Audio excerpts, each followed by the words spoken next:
another exciting edition of A Push with Lennox. Today's topic is one I always like talking about, and that's manifest destiny. That's right, we're going to talk about our God-given right to expand from sea to shining sea. Now, manifest destiny is one of those terms you absolutely have to be familiar with as you go through history, especially AP US history. But it's not the only term from this period you need to know. That's right, I have another list for you. Here's a list of terms you need to know from today's discussion. And we're really only covering about 10 years of time. So as I've said before, or if you haven't heard me say, look at this list. If there's something you don't know or don't understand, go ahead, pause the video, write that down, and then as I'm discussing it later, you can actually take notes then. As I've said time and time again, review is for learning stuff that you don't know. There's no sense in relearning things that you already know. So let's focus on our weak areas in these review videos. So let's get started with the big ideas of this time period. Now, these big ideas are kind of explain what the mood is like in America during this time. And I actually got these big ideas from Daniel Joes, who created A Push to Explain. I actually took this right from his website, so I'm going to give him credit where credit's due. Here we go. The South at this point is getting further and further away from the North. And I'm not talking geographically. I'm talking culturally, talking politically, ideology, all of that. They're finding that there's more differences between the North and the South than there are similarities. And that's going to cause some problems. You're going to see the South also starting to expand their agricultural economy. It's going to start moving into these new territories that we're bringing into the country. And as they move west, specifically the Southwest, there's going to be this question, can they take their slaves, and do we want them to take their slaves? And of course, the South is going to say yes, but other parts of the country are going to be like, no. So that's another thing. And so when that debate comes up, we're going to see the federal government kind of start to step in and start to kind of flaunt their power in that whole federalist model. And when that happens, you start to see the South start to push back, and the argument over states' rights and nullification and everything kind of starts to boil to the surface. It gets so bad that the South is pushed into a corner, they felt, that the way they pushed back is by saying, wait a minute, this whole thing with slavery that you seem to have a problem with, it's actually a good thing. They called it the positive good argument.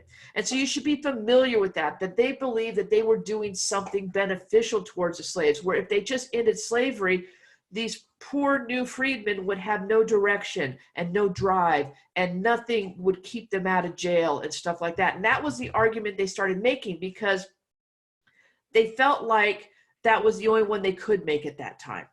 Okay. Finally, you had this campaign against slavery, this movement for abolition that was seen as very radical during the 1830s. It's starting to gain momentum now. As these divisions, as these differences are, put under a magnifying glass, other things are going to start adding to it. And so this is the culture of America going into the 1840s. The election of 1840, it wasn't that exciting. This was when you had William Henry Harrison, famous from the Battle of Tippecanoe. In fact, his campaign slogan was Tippecanoe and Tyler too. They are going to win the election. And when William Henry Harrison, is the president, he chooses John Tyler as his vice president. Now, what you have to know is John Tyler was on the ticket as a Whig, but he was a former Democrat.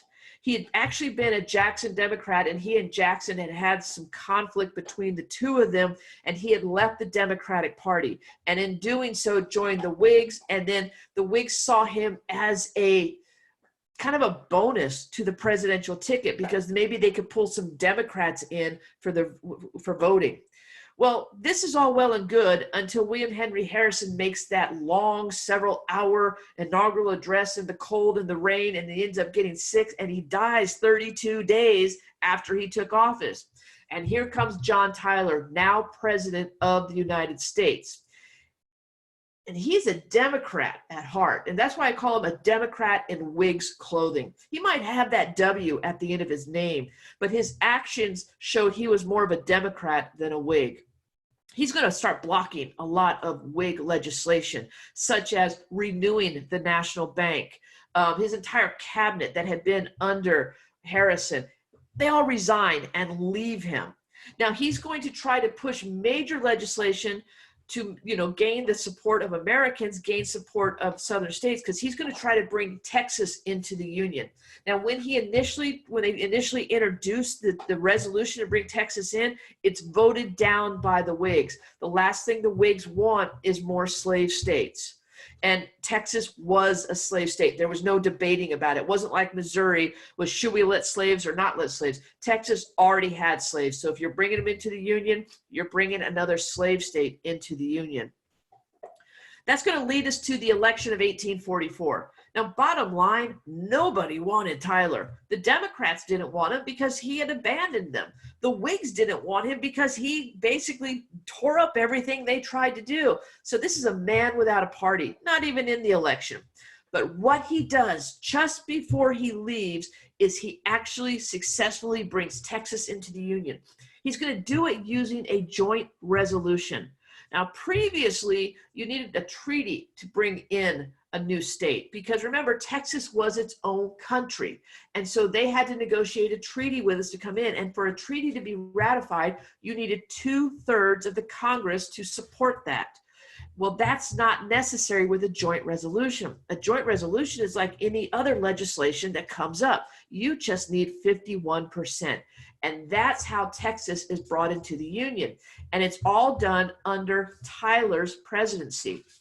But it was James K. Polk, the Democrat, running for the presidency in 1844 on the idea of manifest destiny, who gets all the credit for Texas coming into the Union. Polk running for office, he's going to run on several key points. Number one, he is going to lower the tariffs. The big tariffs. He's going to get the bank back if he can, or bring back the independent treasury to the United States. But the big thing, this is what you have to remember. Polk equals manifest destiny. I'm going to do a little equal sign. Polk equals manifest destiny. He promises America that he is going to complete this idea of manifest destiny, that the United States is going to exist from the Atlantic to the Pacific. He says, I'm going to get Oregon, I'm going to get Texas, and I'm going to get California. And that's what he campaigns on. Well, we know that we already have Texas. Tyler did that literally in the weaning hours of his presidency. But the rest of it falls under Polk. Now, this idea of manifest destiny is this perception that America has this destiny, this God-given path to conquer the entire continent, not just east of the Mississippi, not just up to the Rocky Mountains like the Louisiana Territory said, but all the way to the Pacific.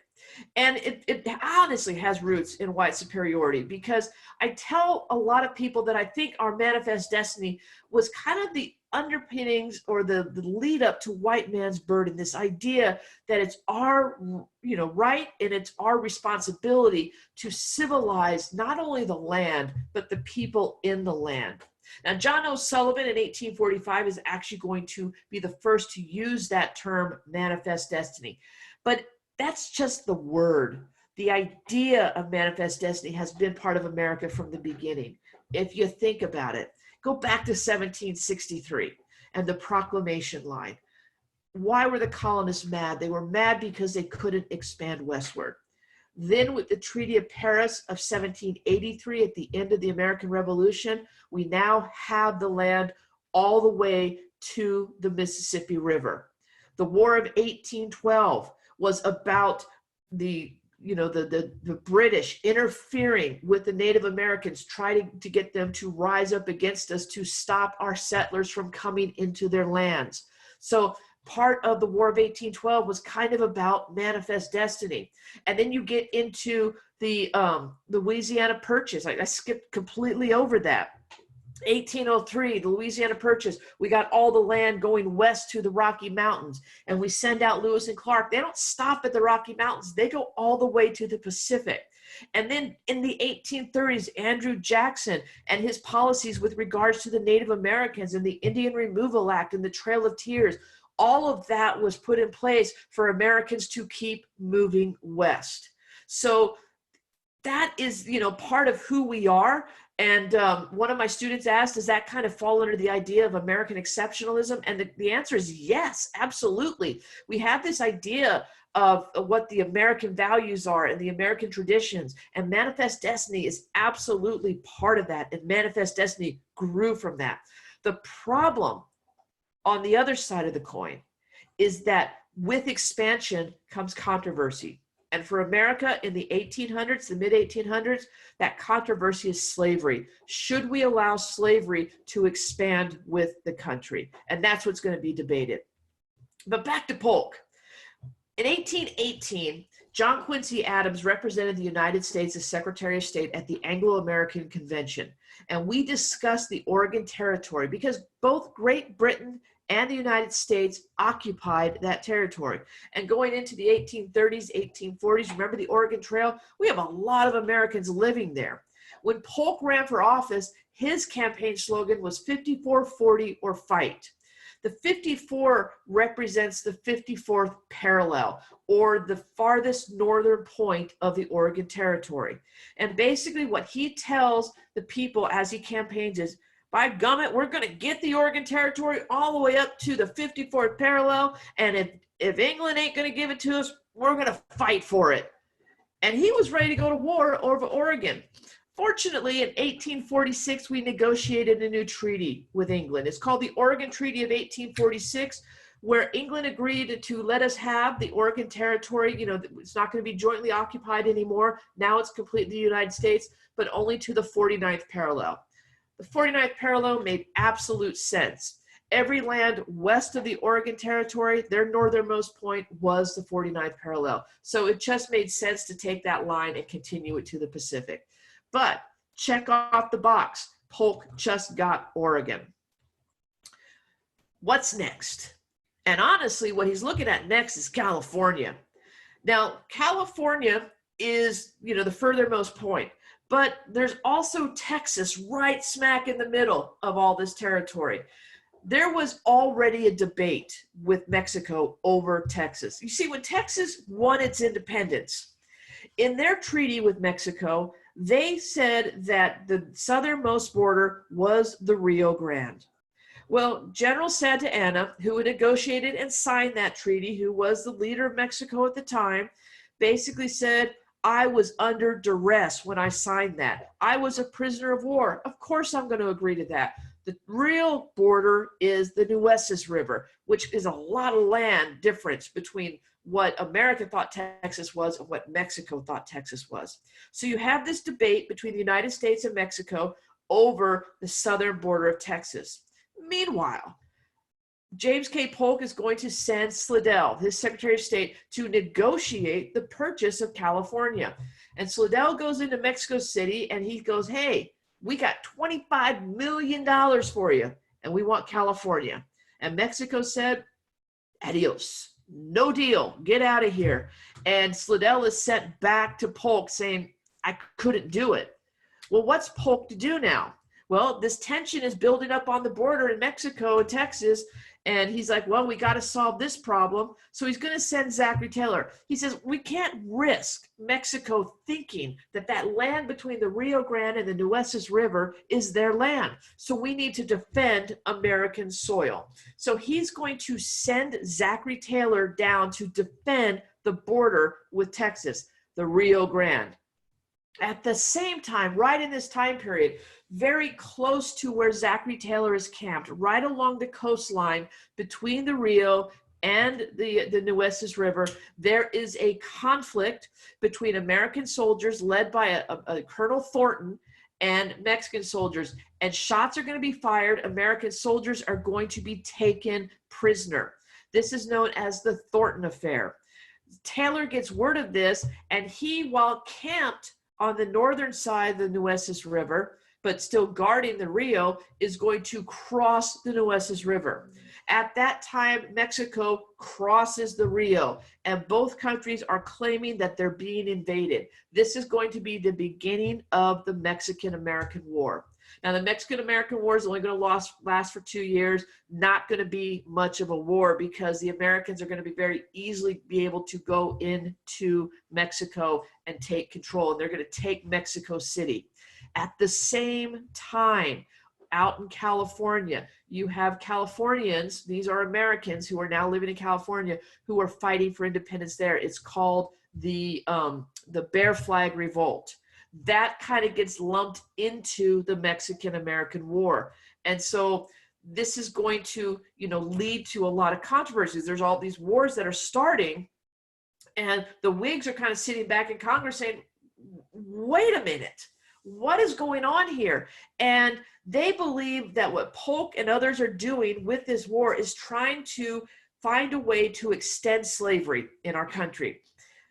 Abraham Lincoln is a congressman from Illinois at this point, and he is going to issue what's known as the spot resolution. He's going to say, I want proof of the spot where American blood was spilled, and it was spilled by Mexican soldiers. Now, obviously, he doesn't want the exact spot where it happened. What he's asking for is proof that it's actually the Mexicans who are taking the aggressive, offensive moves against the United States. It's not going to pass. The declaration of war is going to happen. But when we go to war, David Wilmot, another congressman, is going to introduce the Wilmot Proviso. It basically says, you know what? I know we're going to win this war. And when we win this war, we're going to get a bunch of land. So why don't we just decide right now that any land that we acquire from Mexico will ban slavery? It won't be allowed. Now, it's going to actually pass the House of Representatives, but it's going to fail in the Senate. And when you think about it, that's why we have this big debate about slavery anyway. It's power in the Senate. Whoever has the most, states on their side will have control. So if slave states have more power, then obviously they're going to vote down anything that will ban slavery. Remember, Texas is part of the Union right now. And this is, I think, I'm not 100% sure, but I'm pretty sure at this point, the slave states actually had more power in the Senate. So the Wilmot Proviso is not going to pass. Why it's so important? It's the very first time that states seriously started talking about seceding from the Union. Yeah, I know, the Federalists, Hartford Convention, New England, seceding, War of 1812. I know that whole story. But let's face it, the Federalist Party was on its way out. There was no chance that they were going to secede from the Union.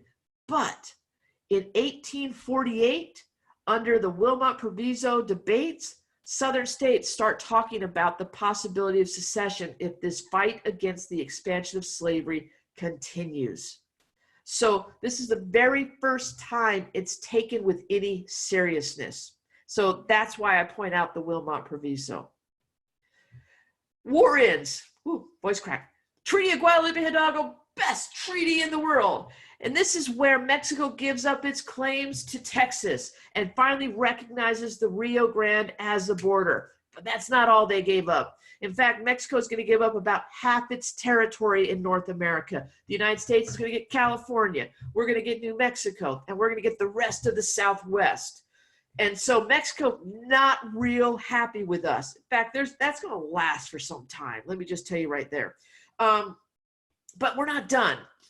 We actually pay Mexico $15 million for all this land that we acquire from the Treaty of Guadalupe Hidalgo, best treaty in the world.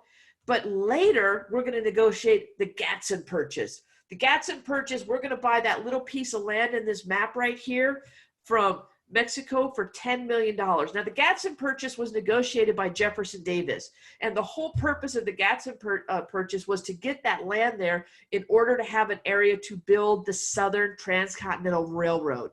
Now, that's not going to happen, but we have the land to do it. In the end, the Treaty of Guadalupe Hidalgo and the Gatson Purchase is going to give us the rest of the land in North America to complete Manifest Destiny.